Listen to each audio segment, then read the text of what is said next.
Hello everyone, good morning, and welcome to AMSSA's webinar titled Building Innovative Partnerships That Work.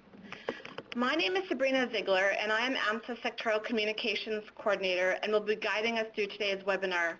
I'm accompanied today by Alex Kang, AMSSA's Research and Information Coordinator, who will be assisting with the chat. We are joined today by over 40 immigrant and settlement agencies from across BC and the western region of Canada who have joined us for this online learning experience. Our presenters today are Kathy Irvine, Nora Hunt-Haft, and Stephen Lorenzo Baileys, who will be introducing themselves shortly. We are excited about the knowledge and insight that they will be bringing to today's webinar. In case you're experiencing any technical difficulties throughout the webinar, please contact my colleague, Marian Kao, AMSSA Settlement and Events Coordinator at mko@amssa.org, or you can call her at 604-718-2783. Today's webinar will be recorded, and we will be posting it on our website. Also included in the email and login instructions was a handout that we encourage you to use for self-reflection and really to continue that conversation offline with your colleagues. On the right-hand side of the screen, you can find three different boxes. The first is the attendee list, where you can see who else is on the line with us today, followed by the Q&A chat box, where we encourage you to submit your questions for our presenters today.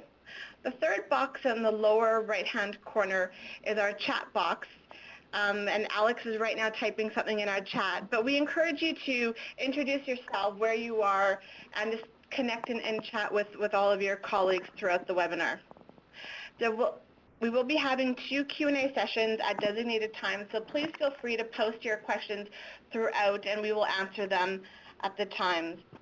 Also on the top end of the webinar slide, just above the webinar slides, you will find a silhouette of a person with a drop-down arm next to it. And if you click on that little arrow there, a raise hand or an agree or disagree button will appear. And you can click on that and show us if you agree or have any questions that may arise throughout the webinar. My AMSSA colleagues are also going to be live tweeting the event, and so we encourage you to use the hashtag AMSSA events to really follow and join the conversation on Twitter, and also to connect with other webinar participants.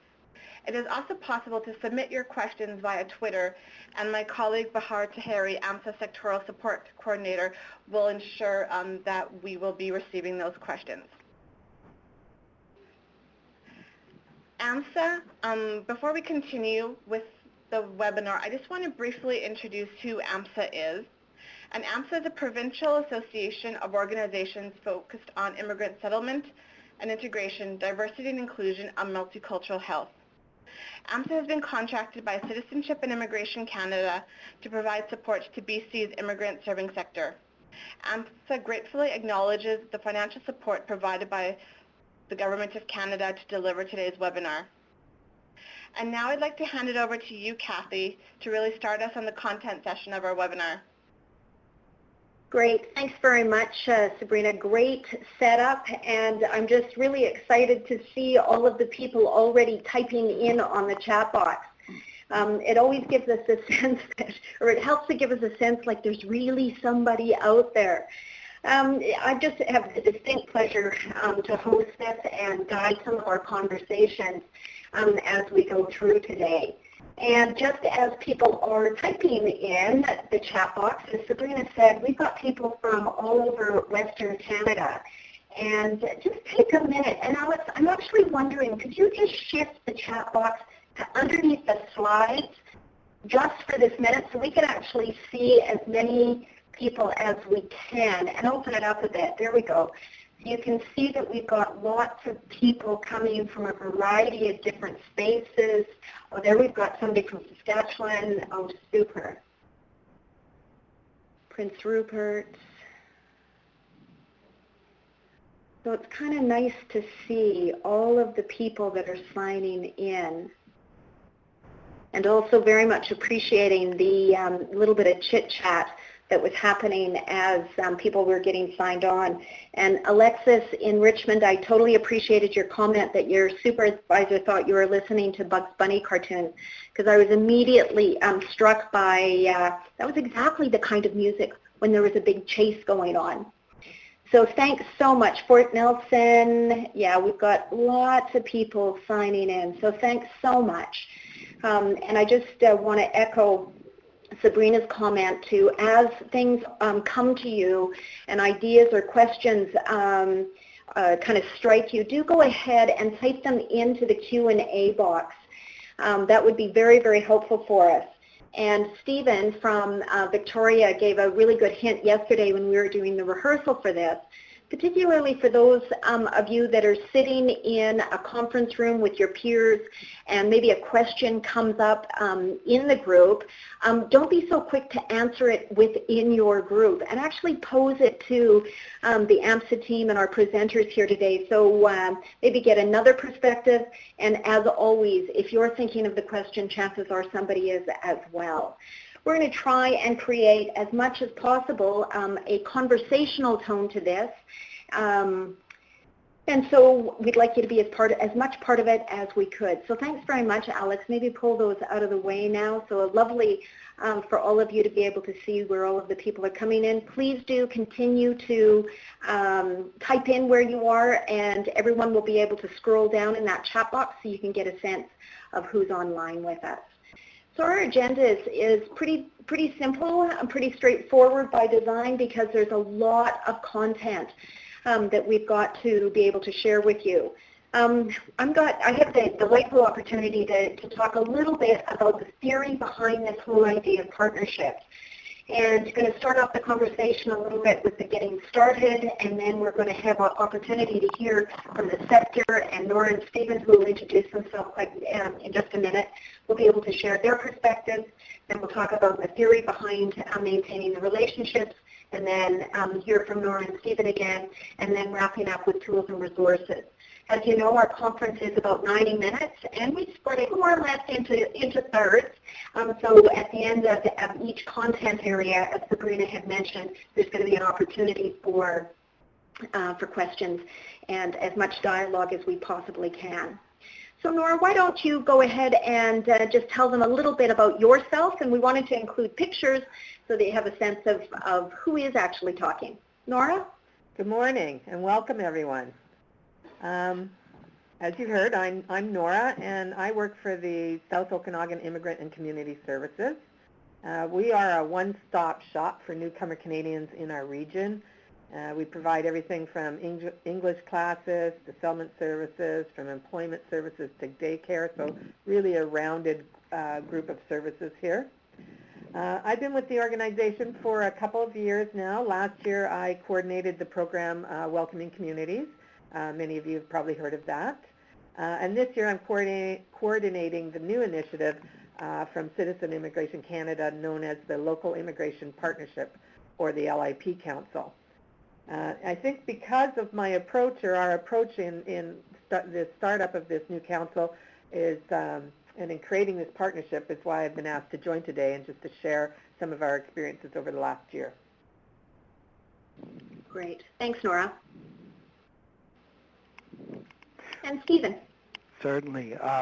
Buenos dias. Good morning to everybody. When I say good morning, allow me to gloat just a little bit. It's about 12 degrees here in Victoria, and I came to work with rolled up shirt sleeves.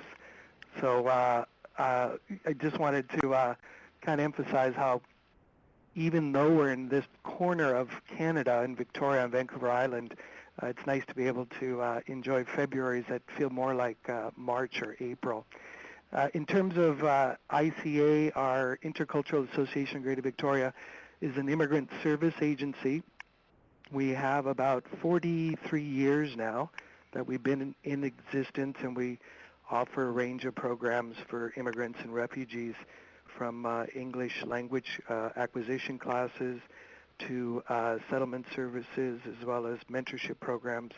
And the part I'm involved with is community development.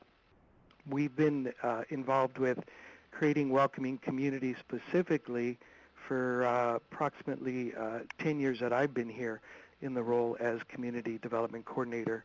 And most recently, we've taken on the LIPS initiative, the Local Immigration Partnership, and we're about a year into that now, and really looking forward to sharing with you our experiences here on Vancouver Island and the Greater Victoria area in terms of what we've been doing with our initiatives to build relationships and partnerships through our Community Partnership Network. That's great. Thanks so much, Stephen. I did smile at I can't help but think you were gloating just a bit on that weather thing.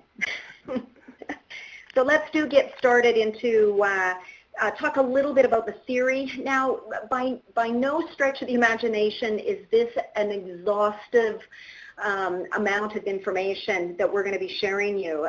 Some of the best practices are absolutely first class, but the information that I'm going to be sharing with you has come from quite a series of research articles, of which in your handouts you've got some of those research articles. There's just some really, really good information that is very readily available, and I encourage you, as you're evolving with your own partnership experiences, to tap into some of the resources that we provided for you in the handout, as well as AMSSA has on their website LIPS Specialized Resource page. So again, lots of information for you. So let's just start with this whole idea of building a partnership, and what does that actually mean? We took a definition from the World Bank back in the late 1990s, and honestly it really does kind of stay fairly constant in regards to the idea of building a partnership. And it is a collaborative relationship between entities to work towards shared objectives through a mutually agreed division of labor. Now, while this working definition is not very precise, it really does help distinguish partnerships from other forms of relationships. Partnerships, as you all know, can be complex due to the delivery of practical solutions on the ground, as well as needing to be very strategic in their approach. Several studies of how partnerships actually operate indicate that members manage that complexity by adopting a long-term, flexible, and organic approach. And I can appreciate for some of you that are fully into partnerships, you may agree with that comment.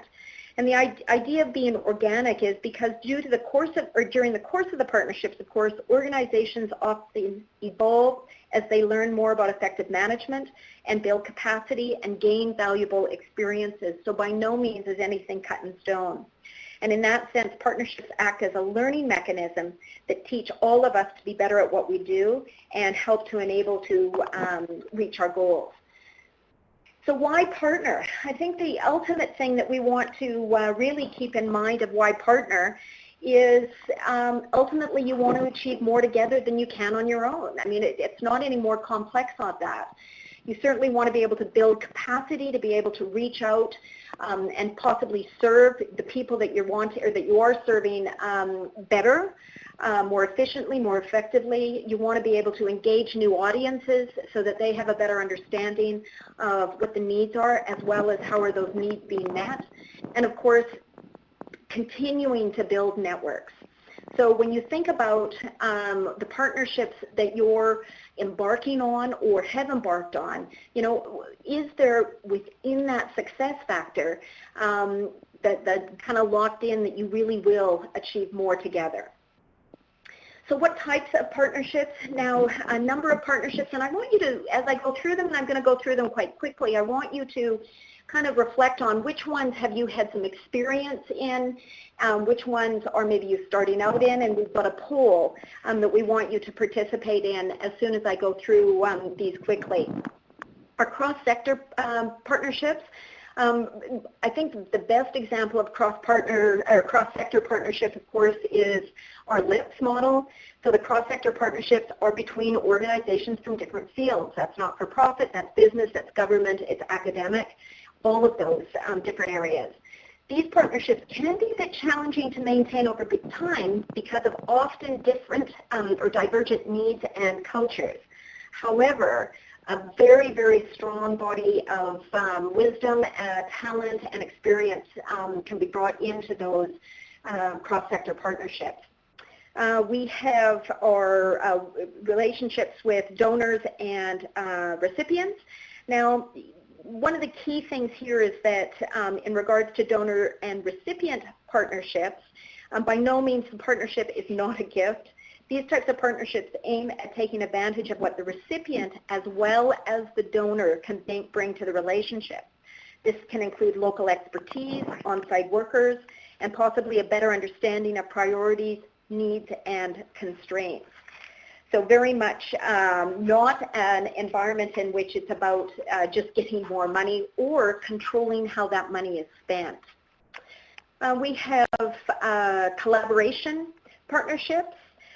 These tend to be organizational partnerships where there's an opportunity to collaborate on research, information, possibly coordinating efforts.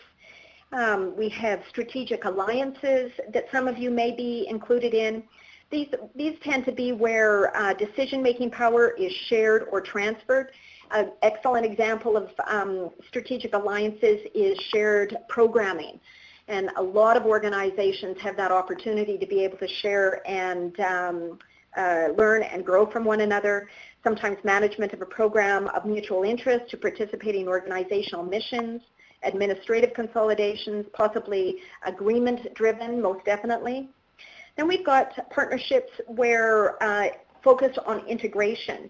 And these are sometimes involve changes to structure and control where possibly some of the partnerships are created around management service organizations to provide some or all of administrative functions, accounting functions, possibly joint ventures. Then we've got our funding alliances established to provide or share funds. Separate organizations come together in a recipient-donor relationship. And then our last one here is cost sharing and grant matching. And so cost sharing occurs, of course, when one organization provides resources and other organization provides different resources, or certain resources, and there's a variety of things coming together. So there's a number of ways that not-for-profits can partner together. I think a big piece of the partnership has been with the changeover from to the CIC funding, and so lots of conversation around what are these LIPS opportunities. But let's just get a sense from the from all of you, if you could weigh in on our first poll. Indicate which type or types of partnerships you've been involved with in the past.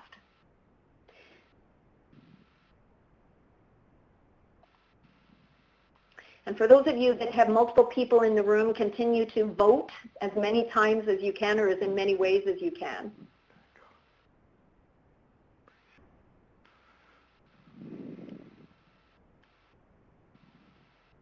It's lovely. You can see the numbers changing and growing. And what's so great about this is that you have an opportunity to reflect on the material that we're going to be delivering in this webinar in regards to what's worked really well for you, maybe some opportunity for you to learn and develop, and for sure be able to pick some best practices from Nora and Stephen in their presentations. So I'm going to shift this now, and I think maybe I should say before I open up this next poll, is that our polls are completely and totally anonymous. So we have no idea who's responding how, and that will make more sense when I put this one up. Because we're quite interested in how satisfied have you been with your partnership. So go ahead and vote in again.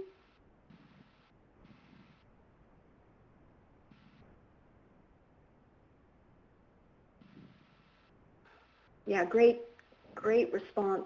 Thank you, everybody, for weighing in.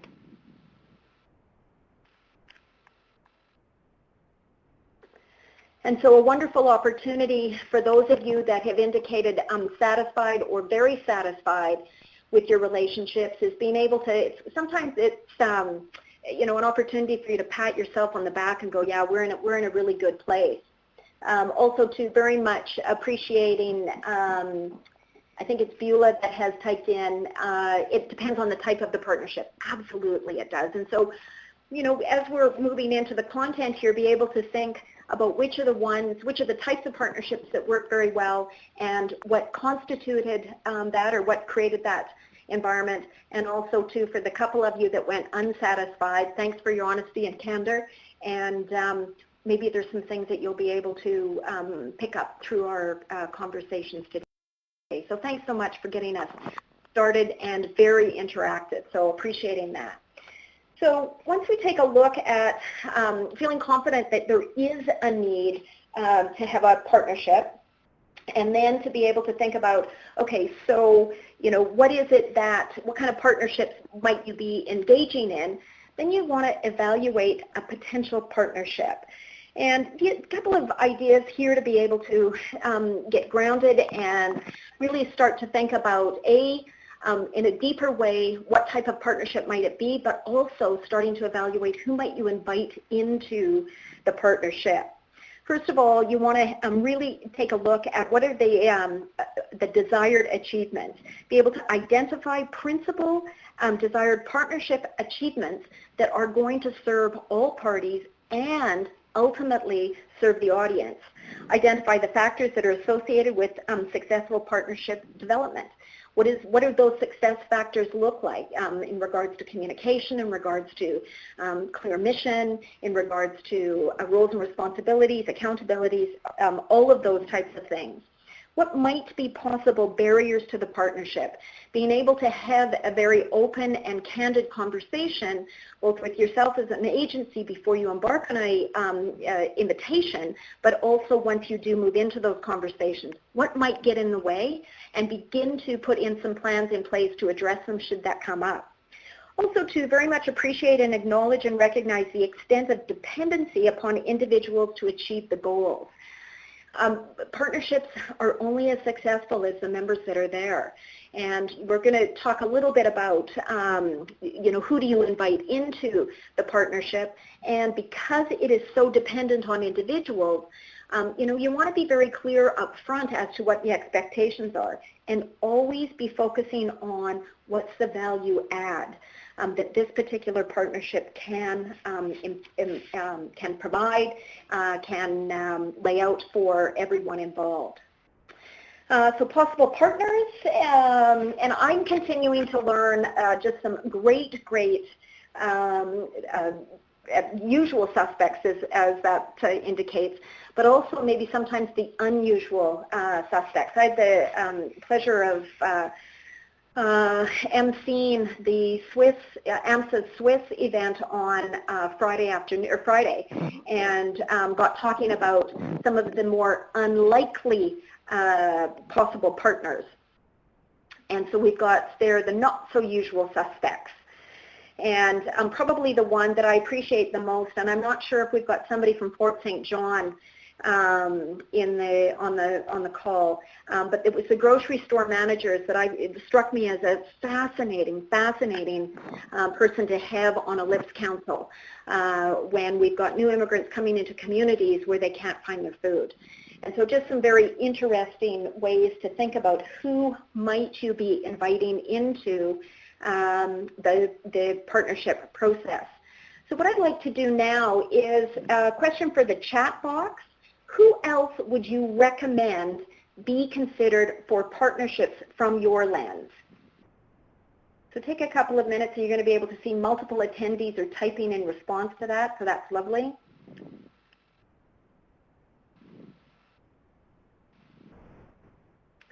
Going to take a minute and let you read as all of these are coming in, and hopefully in some cases you'll be going, oh wow, never thought of them, that's great.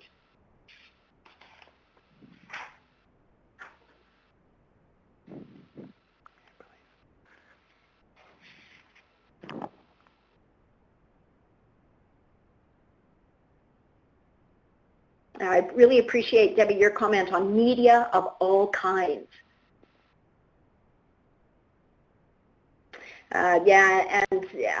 Comment there around faith-based organizations. Was working with one group and they looked around the room and went, wow, we have no faith-based organizations. So that was a lovely aha for them.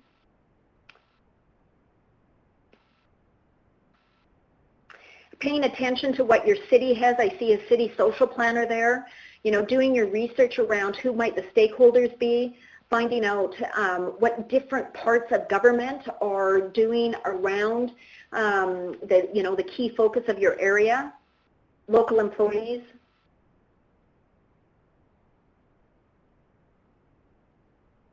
Yeah, Janice, another good one in regards to the union, various union members or unions representatives. So I'm going to continue to let you gather all of those and continue to type in there and take a look at them as they're being populated. And also, too, I'm seeing in the chat section that people are interested on if they're getting the slides, and for sure you will be getting the slides. They'll be downloadable at the end of this conference. And also to have AMSSA will be recording and typing up all of these minutes that are coming up in the chat line. So just a couple more slides before I hand it over to Stephen. The whole idea of key components of development when you're thinking about building a partnership is that whole idea of balance, being able to balance the requirements and flexibility within a structure and operation. That really speaks to the organic nature. Can't emphasize enough building and developing a stable foundation, which includes why are people there, what are the activities of the partnership, what's the mission, what is the vision, what's the ultimate goal of the organization, but also to not the organization, sorry, of the partnership, but also understand that partnerships go through a life cycle of development and don't expect that it's going to be straightforward and easy right from the get-go. So the process of partnerships and things for you to be considering is looking at who will take a leadership role, what will be expected of the leadership, and understanding that everybody comes to the table with leadership capacity of their own. Where's the primary funding come from? What are the specific goals that you're trying to achieve, and what's the process that you're going to follow in regards to the partnership being maintained, and document the partnership. And different ways there to consider, terms of reference, of course, memorandums of understanding, or just even a general agreement. And you want to document the partnership as soon as you can and get it started, because then it's something that you can go back and refer to.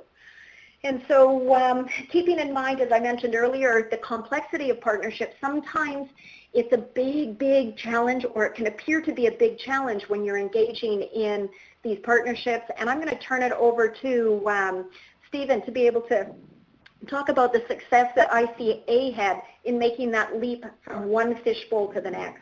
Stephen? Good. Thank you, Kathy. And the good news is the goldfish did make it into that next adjoining fishbowl. And I wanted to talk about our experience here in Victoria, and I really appreciate seeing the feedback from everybody else on the chat box in terms of their suggestions or their experiences with partnerships. Let me just give you some context or background, if I could here. So the Community Partnership Network, which I'll refer to as the CPN, originally began about 5.5 years ago. And for those who are based in British Columbia, you may be familiar with the Welcoming Communities funding stream that was provided through the province, and that was a result of the federal government having a devolution agreement with the provincial government to then provide those funds regionally for community development and creating this whole matrix of programs around the Welcoming Communities brand at that time. So what happened was we had about 20 community stakeholders, including ICA, that came together, and we recognized that there was a need just to do things better here in the Greater Victoria region. I think if I can generalize here, and I hope I don't oversimplify it, but what we saw was Victoria is a changing community, but it had a lot of catching up to do in terms of reflecting the diversity in our community. So for example, we have about 20% of our population, of about 350,000 in the Greater Victoria area, are immigrants. Of that 20%, about 12 or 13% are visible minority immigrants, so people come from other cultures, other countries. And what we were hearing in conversations with our stakeholders and partners, is that they weren't seeing that reflected in their employees, in their volunteers, in the folks who are accessing services and programs. So the question became, well, why is that, and what can we do in order to improve that? So it was out of that kind of conversation that we formed a working group with the funding from the Welcoming Communities and created a new network called the Community Partnership Network. And the goal was to build capacity, to engage new audiences, and build networks that would allow our organization members to do a better job of reaching out, connecting with, and involving newcomers, and also longer-standing ethnocultural communities. So that's kind of the genesis of the CPN. And what has happened is we went from that original 20 founding godfathers, godmothers, godparents, if you will, of the CPN 5 years ago. And if we fast forward, we've now grown to more than 170 local agencies and businesses and institutions that have joined the CPN as part of their own commitment to building diverse and inclusive communities in the Greater Victoria region. I should also mention that the Greater Victoria region is quite diverse. It's quite expansive. It's 13 municipalities, Victoria being one of them, but there are 12 others, such as Saanich and Metchosin. Some are very urban, others are more rural.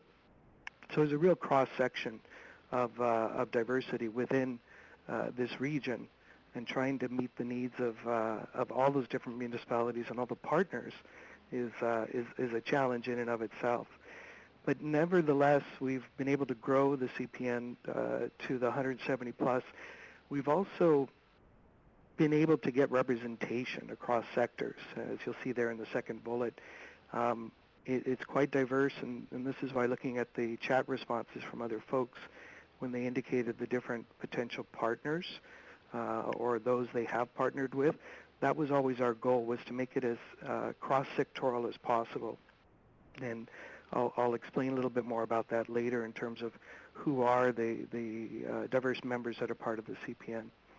And then just the final bullet there is kind of a more recent evolution as the Welcoming Communities funding stream shifted from the province, as it was funded by the feds, to Citizenship Immigration Canada this last year. We no longer had the funding for the Welcoming Communities portion of it. And so we've taken on the Local Immigration Partnership Initiative and are in the process of developing an immigration strategy, settlement strategy for the region. So the CPN has taken that on as well.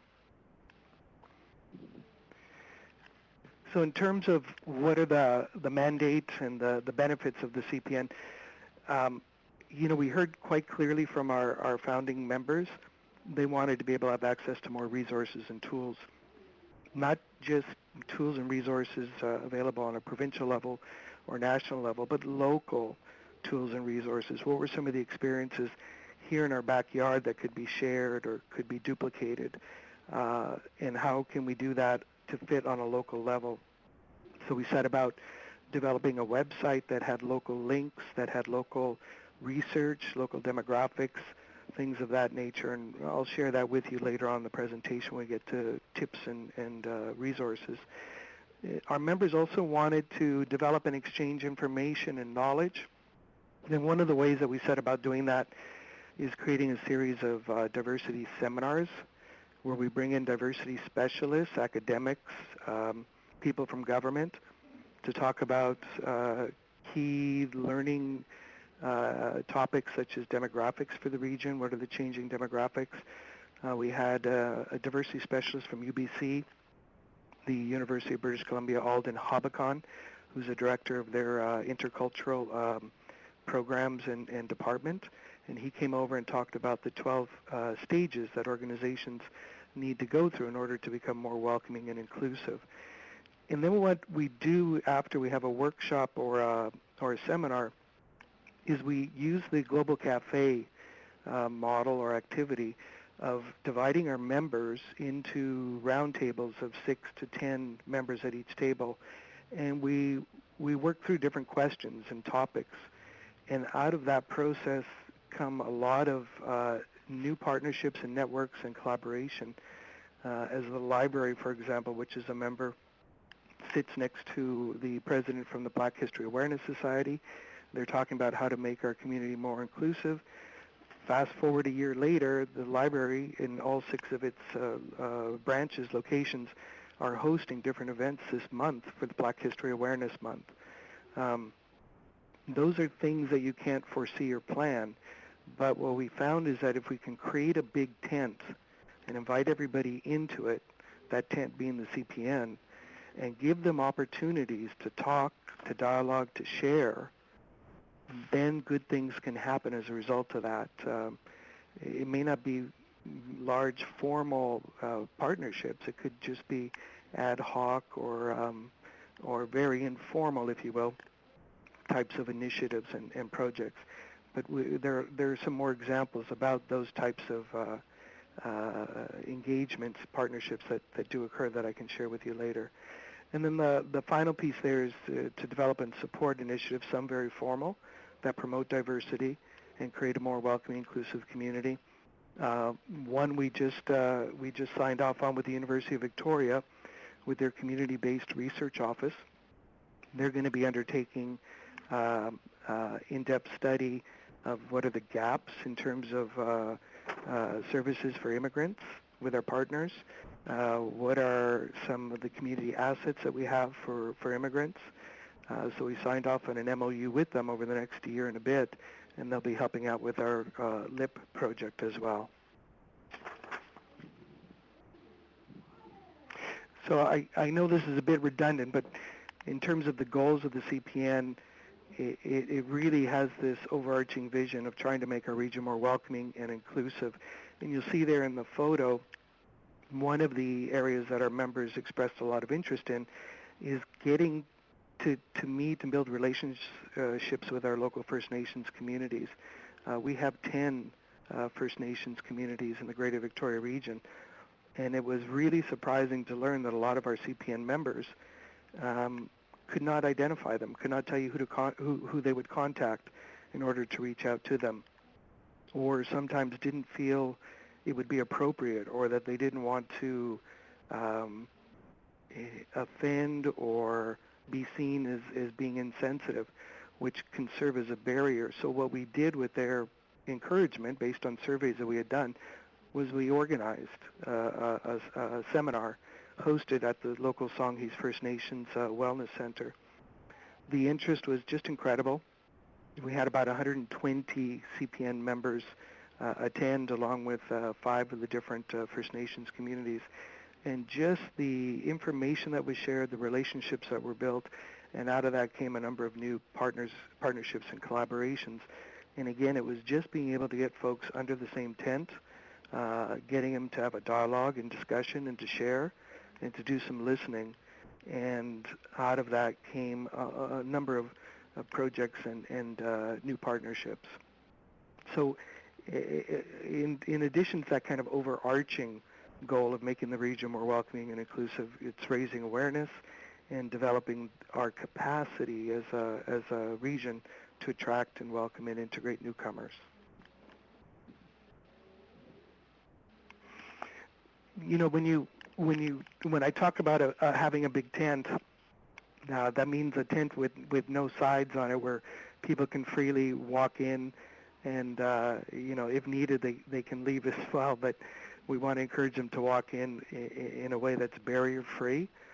And so when we sat down and talked about how do we create this CPN in a way that will be attractive to our members, we wanted to keep it very low threshold in terms of what's required. So what are the requirements? Well, we don't take individual members, but we ask that it be an organization or an agency or business, some kind of organized entity. A society, for example, will work as well. And they must be located in the Greater Victoria region. So there are there's geographical considerations for this. We do get applications and interest from areas outside of the Greater Victoria region. We've invited them to be a part of the CPN, but as an observer, not as an active participant in that total sense. So we had to kind of draw the line somewhere.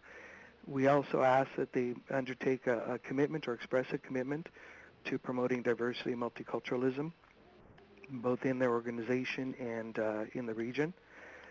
The way in which they do this, they apply online to join the CPN, and we have a website where we ask for the key information about where they're located, if they undertake that commitment to diversity and multiculturalism.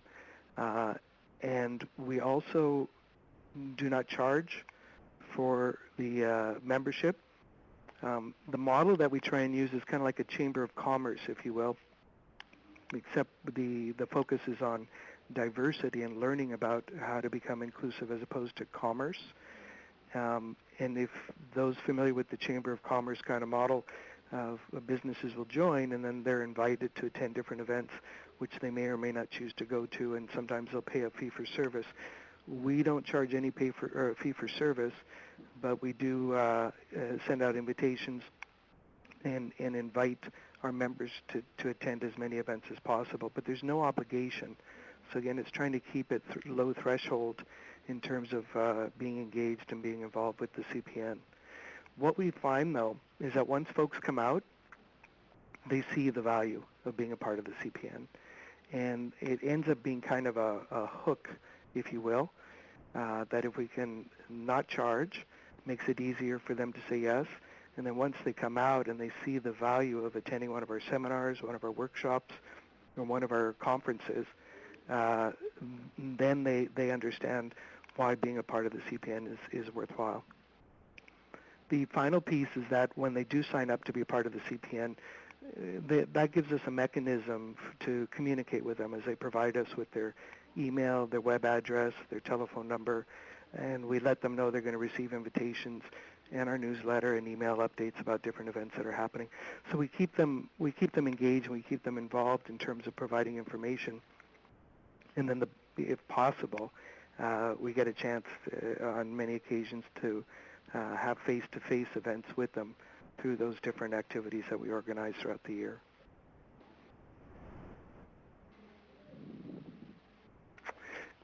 So I mentioned that the CPN is multi-sectoral, and when folks were listing on the chat line some of the different partnerships that they have had or look to have, it was remarkable to see how much it reflects what we have here with the CPN as well.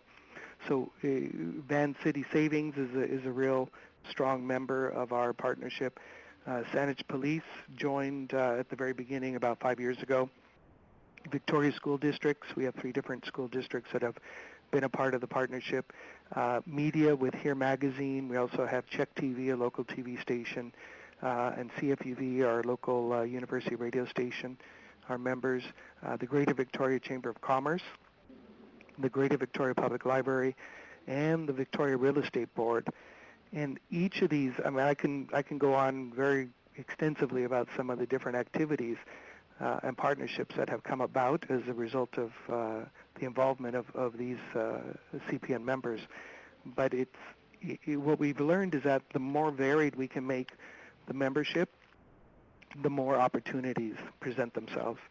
And there's almost no limit, if you will, except the imagination in terms of who could or should be involved. And my advice would be the more you can involve different groups and organizations, the better. We have faith groups that are part of the CPN, ethnocultural groups as well, First Nations, so the list just goes on and on. But I just wanted to give you a flavor, a taste of the variety of the individual organizations that are part of the CPN here. Good. So that's a little bit of an overview about the CPN here in Victoria, and I'm going to turn it over to Nora, who's going to talk about the experience over in the South Okanagan area. Thank you, Stephen. Okay. So I'm going to talk a little bit about our local immigration partnership that we started. Again, in brief, the idea was to reach beyond the confines of our service work with the newcomers and really to involve the whole community in the role of attracting, integrating, and sustaining newcomers. Our region is not that large, so we would be considered maybe a smaller region. We have about 80 to 85,000 people in our region. and Penticton being the largest center of about 33,000. And then we have several smaller centers.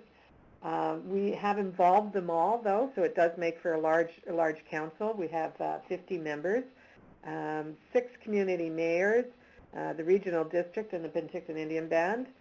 We also have representation from the college and school districts, employers, chambers, etc. You can see the list there. Interior Health, other nonprofit organizations. I would say my most unusual suspect is involving the industrial area. Often they're forgotten. So we do have the Industrial Area Association involved. And we're also in the process of creating a newcomer advisory committee because we want to keep that dotted line between what we're doing and the newcomers themselves. Our group was formed just this spring, and we had our first meeting in July. What I did for the foundation of this partnership is I really looked at what had been done in Ontario. The CIC had created local immigration partnerships in Ontario. They have about 35 in Ontario back in 2008.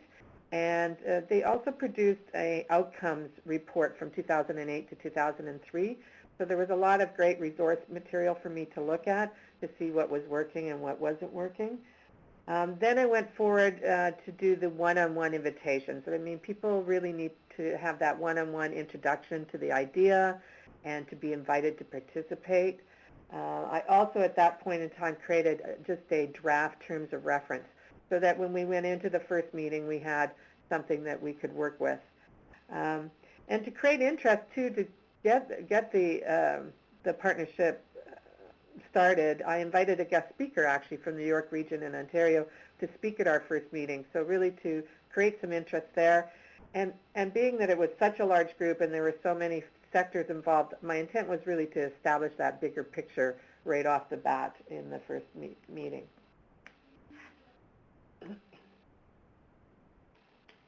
At our second meeting, I enlisted a facilitator, and we wanted to create an opportunity for everyone to contribute. What we did is we wanted to establish the why. So what is the need? Do we agree there's a need? Do we agree that we all play a role? So we really wanted to establish the why. I think in order for the group to continue successfully, it's critical to get their buy-in, but also to establish that it won't be a waste of their time and that they will be heard. So I wanted people to know that they were the key contributors to this initiative. I also introduced a resource binder at that time, different resources to help us start off on some common ground. It occurred to me that everyone that I had in the group had not necessarily had experience with new immigrants, so we needed to create that common ground.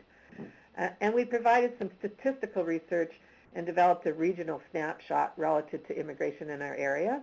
All of these steps were really to, again, support that why. Why am I involved?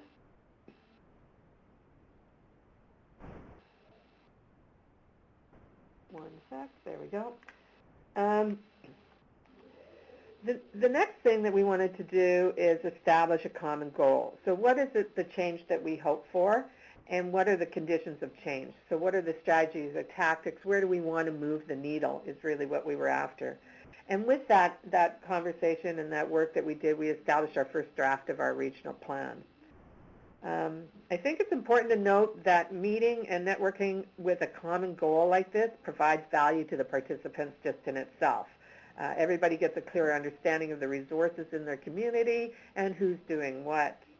Some of the other benefits, too, is that we had quickly, because of that we were putting everyone in a room together, we had some quick wins. So we were able to leverage some programs amongst ourselves, some training, some events, things like that. I would say the challenge of a large group like that is also just timing. It's hard to please everyone, of course, but we did want to engage the municipality participation on a big level, so we need to work around their schedule a little bit and be sensitive to that. Like, do they have budget meetings? Are they all off at a BCM conference? Things like that, so that we can create the most optimum schedule.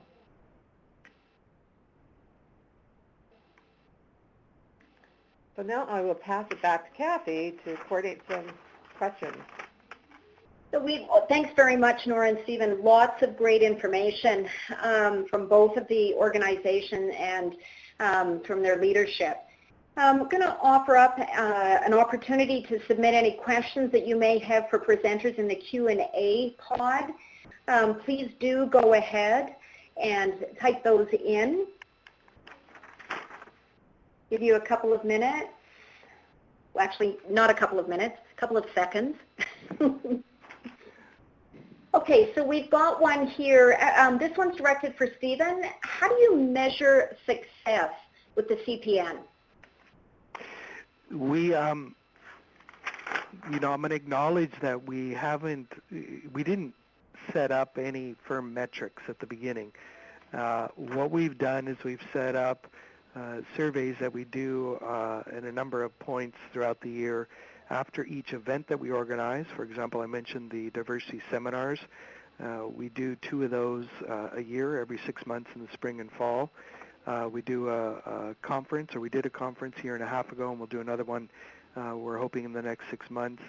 And then we have general members meetings. So one of the ways that we measure success is we do post-event surveys using SurveyMonkey, and just ask for levels of satisfaction, were the needs met in terms of the topic and information that was presented, any new knowledge or information that was helpful to your organization. And then we also ask them for any new initiatives or networks or partnerships that have come about as a result. And we have been able to identify quite clearly that new partnerships, new initiatives are generated as a result of being part of the CPN. Now, going forward with this partnership with the university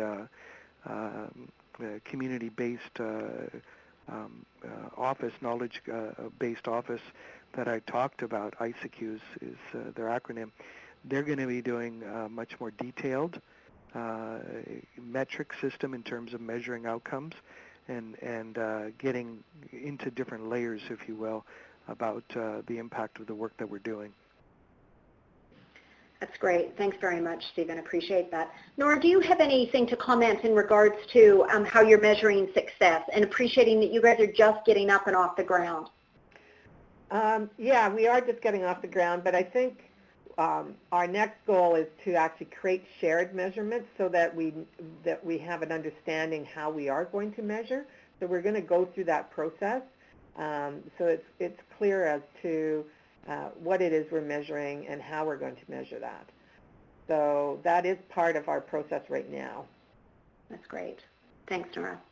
All right, we're going to carry on and really pick up on some threads that both Stephen and Nora had commented around maintaining the relationship, because it's one thing to bring people in, but it's a whole other ball of wax to keep people engaged.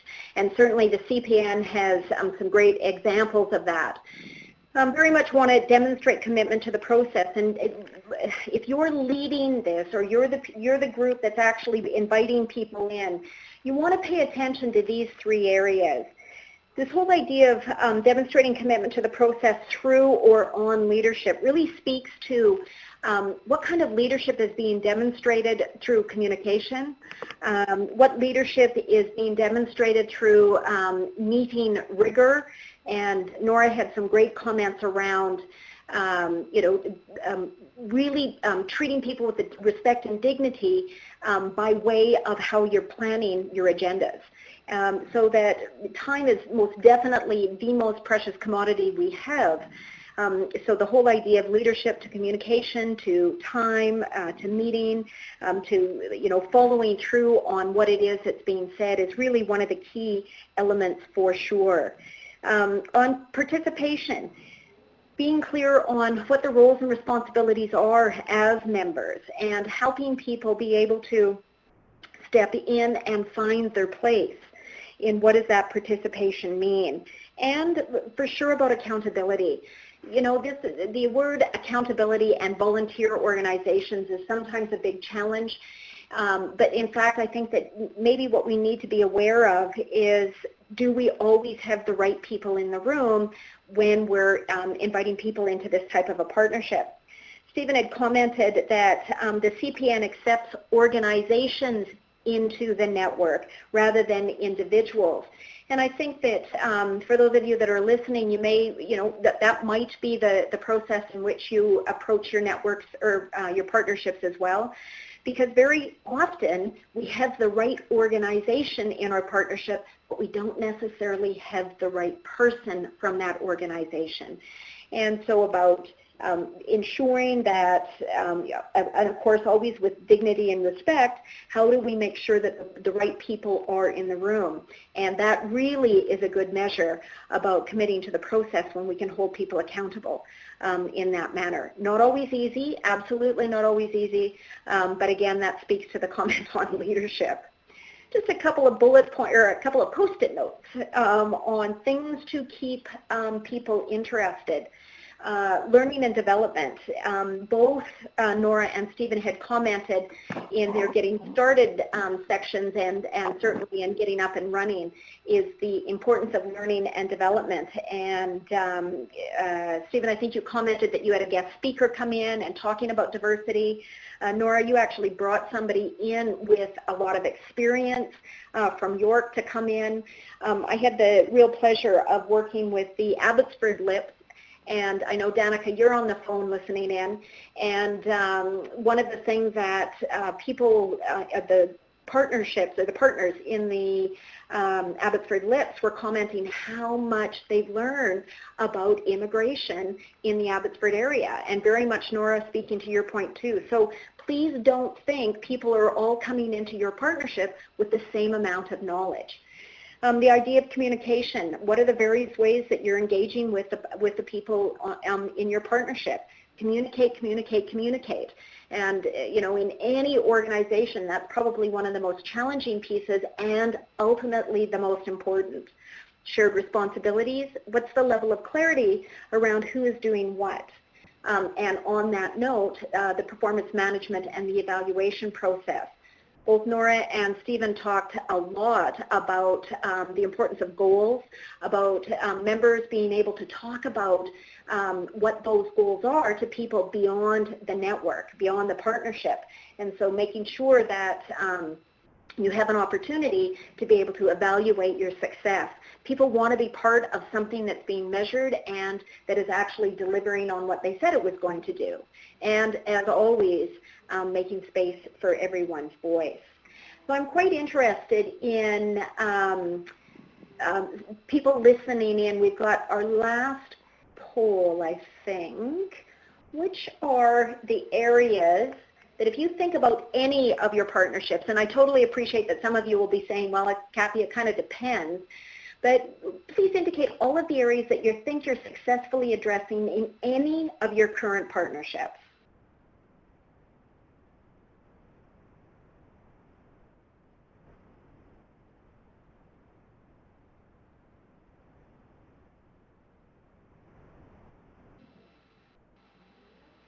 You can see the numbers coming in. Our highest weighting on learning and development opportunities, that's great. And our lowest weighting on regular performance management and evaluation processes. And I don't think that's a surprise. I don't think anyone would be going, oh, wow, I can't believe that's happening. It would be an interesting thing for each of you to be considering, okay, so what kind of documentation do we have in place that supports our partnership, and how can we bring forward a performance management or an evaluation conversation into our next meeting or our next gathering? I think there's lots of opportunity there for good dialogue. Stephen had mentioned that they use the World Cafe process. I think we're all using the World Cafe process in a number of different ways, but that might be an interesting and rather safe way to talk about it within your partnership. How do you think you're doing? Be able to talk about what are the goals and how far are you getting in regards to meeting those goals, and what are some of the things that are positive outcomes because of that, or even unattended positive consequences of So really do encourage you to, for all of those that, kind of indicated that's maybe the least amount of focus that you have, be able to look at different ways that you could encourage a performance management or evaluation process. It also becomes easier, as we all know, how we're evaluating our process, but also to being able to recruit new members. When you can talk about all of the successes in a way that people can understand, you have a higher chance of kind of raising the interest of other individuals. So I really strongly encourage you to pay attention to that. Just 5 points here around this whole performance management process and evaluation. Really gives you an opportunity to look at the desired partnership achievements. What are the factors associated with the successful partnership? Again, what are the barriers? Get talking about the barriers in a very open and forthright way, not for pointing fingers or passing judgment, but in fact to be able to address and discuss. Acknowledge and recognize the extent of dependency upon individuals, and we talked about that at the beginning, is we're all individuals coming to the table with this, and of course focusing on partnership added value. My last slide before you're going to be able to hear from Nora and Stephen again in regards to some of their successes about maintaining the relationship is I think we're all familiar with this team building model. Bruce Tuckman's back in the 60s. One of the pieces here that I want to emphasize is this whole idea of adjourning and being able to, when you're starting a partnership, have a conversation around how are you going to close it. And I had to laugh when we were doing the rehearsal yesterday. Nora commented very, very openly going, Kathy, we're just getting started. We haven't even thought about the exit plan yet. But we do want you to encourage the whole idea that partnerships ultimately may be only to meet a certain expectation. And when that expectation or goal has been met, the opportunity to disband it. And every partnership, I'm a believer that every partnership must eventually consider issues of transition and ending. It might be an opportunity to renew goals and commitments. Maybe sometimes it's just to let organizational partners go and end the partnership altogether. You want to watch if people are bored or burned out and ask, is the work of this group done? Or if not, then why are people feeling this way? Feel very safe and secure in asking the question, why continue? Being aware that partnerships very much need closure. And this is an opportunity to be able to have a substantial communication between members and very much an opportunity to acknowledge what has been learned or definitely share successes and really do a celebration piece. So, thinking about as you're getting started, for some of you is able to start up things, you also want to be considering how do we wind things down. And with that, I'm going to turn it back to Nora. Thanks, Kathy. Yeah, okay, so I'm going to talk a little bit about what we've done to maintain the partnership so far. Again, this being our first year. One of the things that's been important is between meetings, I have met with any members who could not attend. So I really want to keep everybody engaged and in the know throughout the process. Our goal was only to have 4 meetings this year. So the group agreed, we had the group agree as a group that we would use email as the tool of choice to communicate. And this allows us to pass items back and forth and to for anything we require feedback on. So a little bit of having that virtual solution. In the first year, I acted as the chair, and we also had a co-chair. Next year, I'll step back and we'll have a new chair and a new co-chair, and I'll continue as the coordinator. But I think any time that there's an opportunity to build ownership, that's important to continue maintaining your partnership. The goal for our upcoming meeting in March is to determine the shared measurements we're speaking about on our tactics and to create a blueprint for action. So really to have the group involved in that agreement of what we're going to measure and how we're going to act. These 2 items that we're going to complete in March will complete our strategic plan, and set up the structure for the next coming year for action.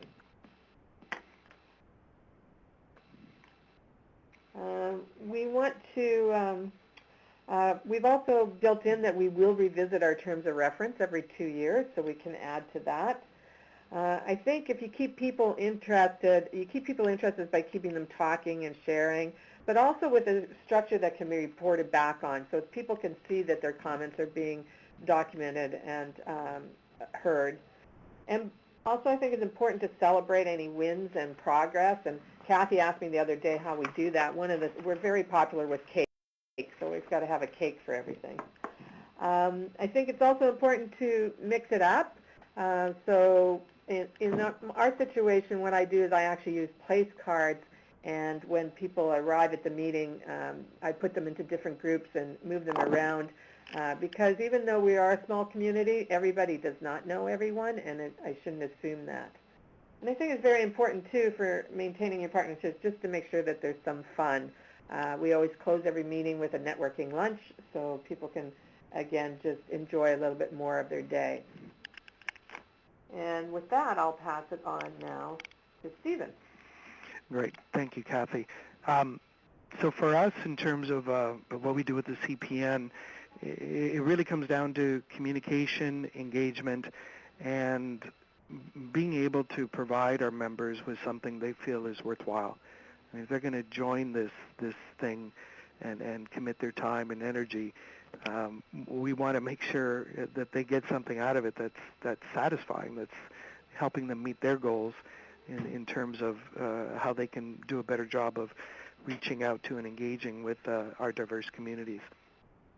The metrics are helpful for us in terms of, I know that earlier question was how do we measure success, and the other one I should have thought of was just doing an attendance count, if you will, or membership count. And the fact that we've grown from 20 members to 170 indicates that we're doing something that's appealing and that folks want to do in order to build a relationship and maintain it with us.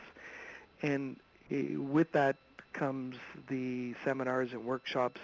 We've also implemented now regular meetings, both with advisory committee that we have with 14 members who represent different sectors that guide and advise and provide feedback to ICA and the CPN as we move forward, but also regular member meetings where we come together and bring in presenters, usually one of our CPN members, who will talk about the work that they're doing on a local level.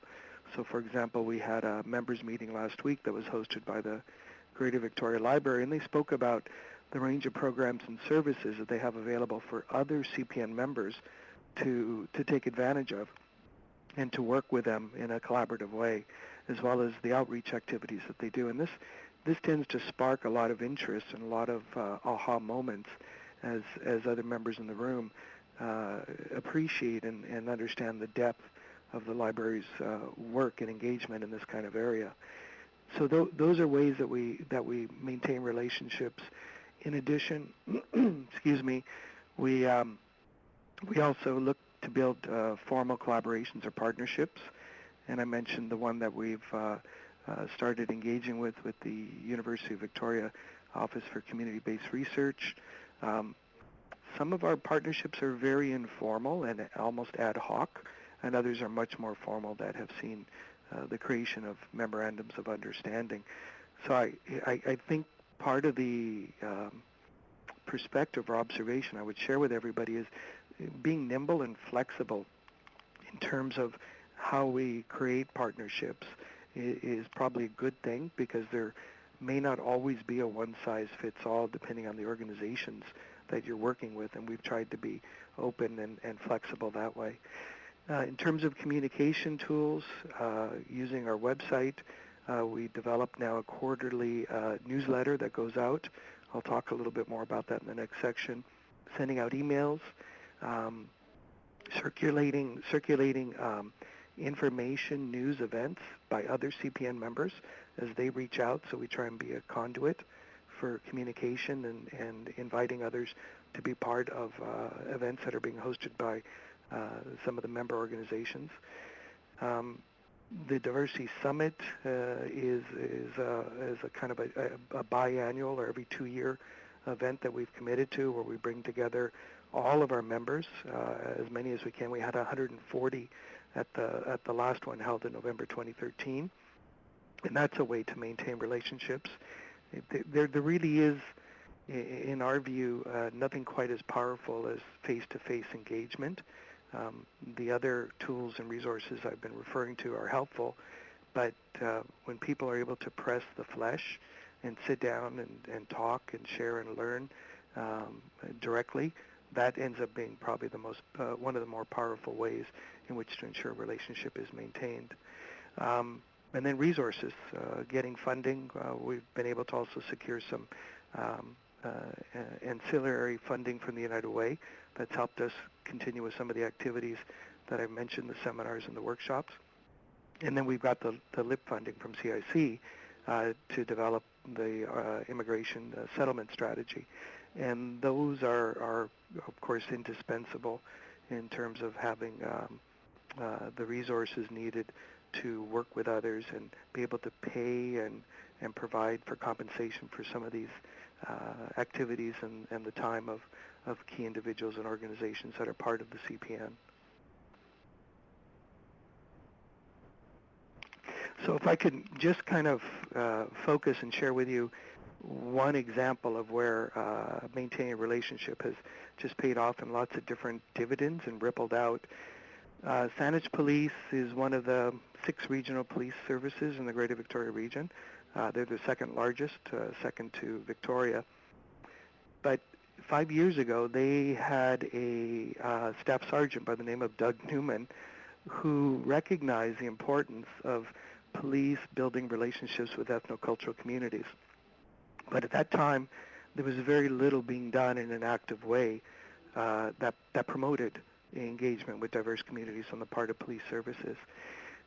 So this really pointed out to us something that I think most of us know, which is if you can find a champion, an ally in an organization, that can make all the difference in the world. It's one thing to have an organization join, but if there aren't at least 1 or 2 or more committed people in positions of leadership, it can become much more difficult or challenging to maintain that relationship and to get commitment. So we were fortunate to have Staff Sergeant Doug Newman really take on that role of being a champion. And with his help, we were able to get buy-in from the chief, the deputy chief, and going forward, we were then able to provide them with diversity training that they did for the entire department. I think about 150 officers and their administration staff. This was in 2012. It was attended by the chief and the deputy chief as well, which really showed the rank and file, the commitment by the leadership to this kind of initiative and to the CPN. We've also become part of what's called the Diversity Advisory Committee for the regional police services. So we sit at the same table with the 6 other regional police departments, and we work with them collectively to create initiatives that help build relationships and to also increase understanding, because many of us are well aware that relationships between our law enforcement departments and some of our different communities is not as good as it should be, and they're very, very problematic in a lot of different ways. So things that we can do to help mitigate that and to increase understanding is one of the focuses or goals of the Diversity Advisory Committee. So what's happened is that all 6 regional police services in the 5 years since we started have now become part of the CPN, so we have active engagement with them. It helps maintain the relationships with our law enforcement officers and departments, and it provides us with lots of opportunities to look at initiatives that we can do together. What we're planning on doing in the spring now is a conference or dialogue between police and newcomer youth, and it'll be hosted at our Victoria City Hall. And that's just something that we wouldn't have thought was possible 4 or 5 years ago. But because of this building of the relationships and the police seeing that there's a value in this in terms of creating better communities, we've been able to get buy-in from the chiefs down. And then the final piece is providing opportunities for outreach. So the police have been able to connect with various communities, and examples I've listed there. ICA, up until the last 2 years, used to put on an annual diversity health fair. We had over 300, 400 immigrant newcomers who would attend. So the police came and set up an information table, just did the simple things like interacting and having conversations with community members, but that can be an important stepping stone in terms of building relationships. Other community events, attending the Indo-Canadian Cultural Festival, and then I mentioned the police newcomer community dialogue. That's also going to be created to go in tandem with the police youth newcomer dialogue that we'll be hosting at City Hall. That photo you see in the slide is also another initiative where they, Saanich Police got a welcome sign, translated into various languages, and wanted to demonstrate in a very visible way that they were opening their doors and welcoming to folks from different cultures, different linguistic backgrounds. They're also recruiting now from more diverse candidate pools. So these are just some of the ways that there's almost this feedback cycle that if there's payoff and there are results, that helps to strengthen and maintain the relationship because they see the value, our partners see the value in being involved in something like this. And Kathy, I'm thinking maybe because of time, I see it's almost 20 after. Yeah. Why don't we skip the Van City example? Super. That's great. Thanks so much, Stephen, for catching that. But I do encourage those of you on the line to maybe reach out to Stephen on your own. Another great story around maintaining relationships. So thanks for that, Stephen. Also, too, there's a couple of questions that we're wanting to honor the questioners. So, Nora, maybe you could take this one. This is up to how many settlement organizations can provide service in a partnership based on your perspective, and how do you avoid duplication? Well, in our local immigration partnership, we actually have 2 settlement service organizations involved. We have taken the role, though, as the backbone organization. And I'm sorry, what was the second part of that question? How do you avoid duplication? Or is there duplication? There is not duplication. This is, again, this is not about the services we're providing newcomers. More it's about engaging the whole community and in their role in being a part of that integration of newcomers and the attraction of newcomers. So we've had no overlap. It's all been really more, again, of collaboration and partnership. Well, and I think, too, from the LIPS model, the LIPS actual partnership isn't providing services. They're providing conversations and understanding and knowledge so that then each of the appropriate organizations can deliver what they need to. Right, exactly. Yeah. It's integrating the services that they do today, and how does that link to newcomers in the community? Yeah.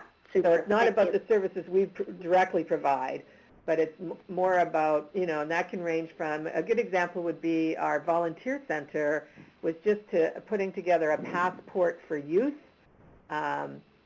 to recognize their skill sets as they volunteer and to have that recognized by the agency they volunteer at, but how to develop their skill set. So that was a whole project they put together for youth that we will be able to leverage and also use for newcomers. So a lot of times it's that crossover opportunities that we're trying to create. Super. That's great. All right, we've got a couple of other questions, but what I'm going to do is I'm going to get into the tips and tools, as if you guys haven't already received lots of tips and tools for success in your partnerships, and then we'll be able to circle back for the questions. But keep in mind, if your question isn't publicly responded to on the webinar, we'll be able to get back to you electronically. So cautionary words, I've got a couple of tips, and both of them around the cautionary element, is you want to be aware when the collaboration is funder driven. You want to not to dissuade you from getting into those partnerships, but just be very aware of what that partnership might look like. Also be very cautious when the only purpose that you're moving into a partnership is for increased income. You have, and just building on what Nora just said, I mean, it's almost like a brain trust that you guys are pulling together. And you're going to get far more out of your partnerships by bringing people of like minds, or different minds actually, with a common goal than you ever will from just getting cash. Now, in saying that, if any funders are on the line, please don't think we're going to stop asking for money, because of course that's not it either. But we do want to also be cautionary in when approaches to service fundamentally differ. You want to be very discerning when you think about the partners that you're bringing in. And if there's a real discrepancy around what your individual goals or mandate are, it might not necessarily be the fit that you're looking for, and of course, a lack of commitment. We've got barriers to successful partnerships, and it was quite lovely. Again, we were chatting yesterday, and I had a bit of a laundry list, and both Nora and Stephen went, whoa, whoa, whoa, that's way too many. And they really did, based on their experience, come up with these top 4 barriers. And all we have to do, I mean, the only reason we're presenting them to you is to bring them to your attention so that you can address them in a transparent and respectful way. Making sure that the people that are at the table have a common agenda, that they're prepared to communicate, be part of the communicating process. As organizers, or as the backbone organization, as is the case with Nora's organization, your role is to really inspire individuals to be part of it, be able to create a vision of what could be, and to bring everyone's voice in there. And of course, what always gets in our way is the whole idea of lack of understanding or ownership regarding roles and responsibilities, and just that ultimate accountability piece.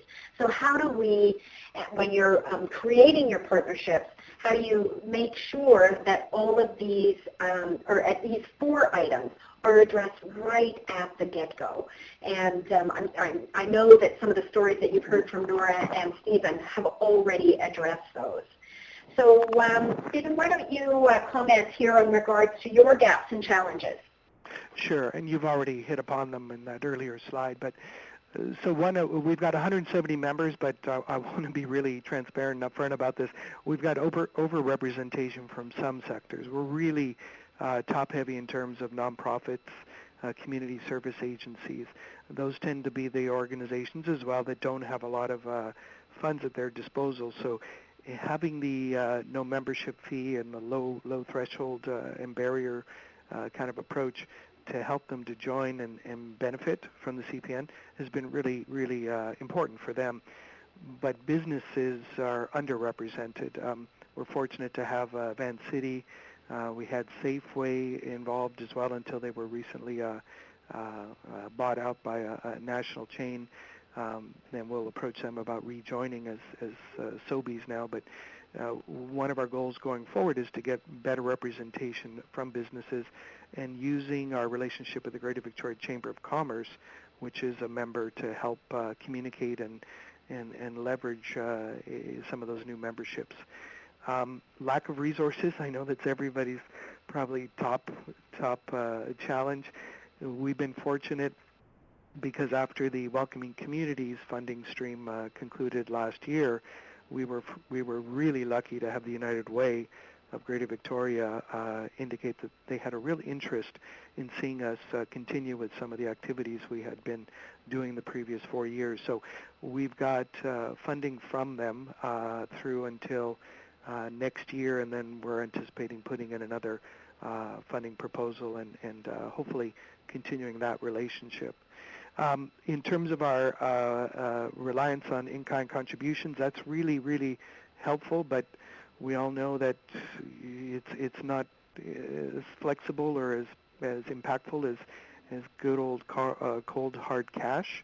but nevertheless our members are able to provide a lot of in-kind contributions with space, with food, with human capital and skills, things of that nature. And then also the final one is we have to recognize that our members have many competing priorities. So we try and not overwhelm them or overburden them with lots of requirements to be part of the CPN. But to be sure, if I did a quick breakdown, I would say we have about 25% that are like the gold standard of engagement and involved.